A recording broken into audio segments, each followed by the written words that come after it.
Hey friends, happy Friday! I'm so excited that it's Friday.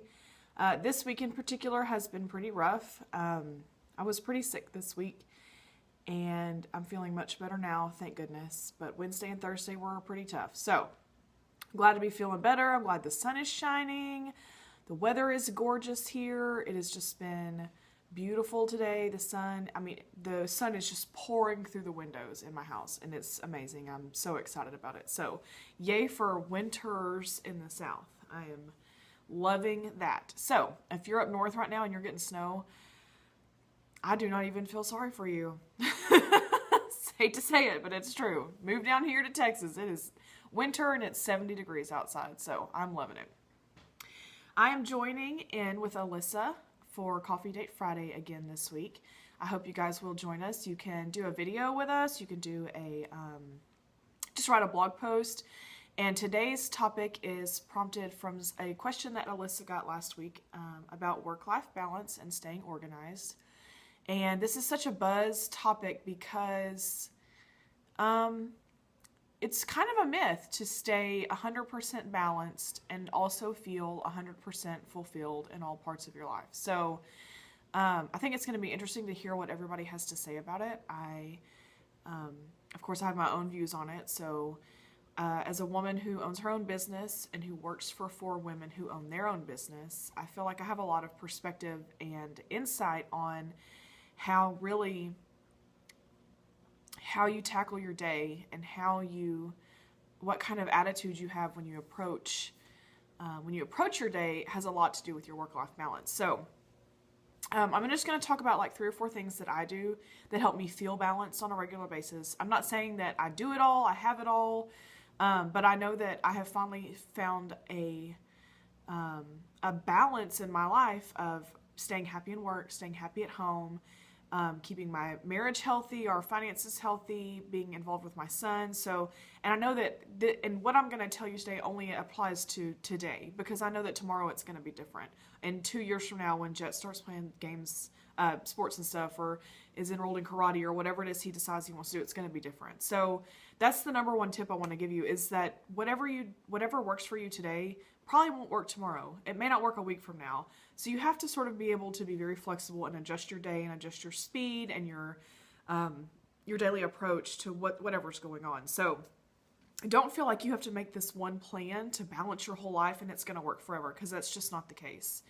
You're going to get sick. Your husband's going to get sick. There's going to be an accident. You're going to go off budget. You're going to get this new project that you weren't planning on doing. I mean, every day is going to be different. So you have to remember that up front first and foremost. So the first thing that I did that really helped me establish a balance between work and regular life was I set a start and an end time for my day. So I work from 8 a.m. to 5 p.m. That's not my start and end time, but that's what I did. I said, okay, I'm going to start working every day. I'm going to finish everything else I want to do for the day, but I'm going to start work at 9 a.m. And I have a timer that goes off every day at 3:30, and I stop. I don't care what I'm working on. It doesn't matter if I need to finish something or not. At 3:30, I have to stop, because I stop then. I finish up whatever chores I need to get done around the house, and I start dinner, and then I go pick Jet up. So establishing that automatically gives me like a daily pocket of time to get my work done in. So, and that's helped me, especially because I don't have like a set office where I can leave the house and work, or I can shut the door to it here. It's in my dining room. So having that has made it much easier to actually turn everything off and kind of make the adjustment from virtual assistant Sky to wife and mom Sky. So that's my number one tip. Set a start time and an end time and stick to it every single day. Number 2 is to learn how to say no. And it's a very easy thing to do once you figure it out, but all you have to do is say no. You're not hurting somebody's feelings. You're not breaking any relationships. You're simply stating, no, I cannot do that. No, I cannot be here this time. No, I cannot take on this project. No, I cannot afford to do this with you. You really don't even have to explain yourself, but you have to decide that whatever is most important to you are the things you say yes to, and whatever is least important, you say no. And you need to learn how to just say no, so that you're not giving up that precious balance between whatever people are pulling you to do and whatever you feel is right in your heart. So, number 3 is to learn how to be the boss of your own time.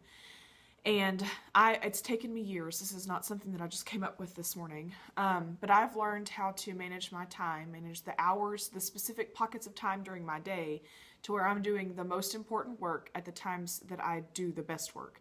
So I work from about 4:30 to 7 every morning, and that's when I do my most important work, because that is when nobody's bothering me, nobody's texting me, and I've talked about this several times. I have a whole Periscope on it. You can find it at catch.me.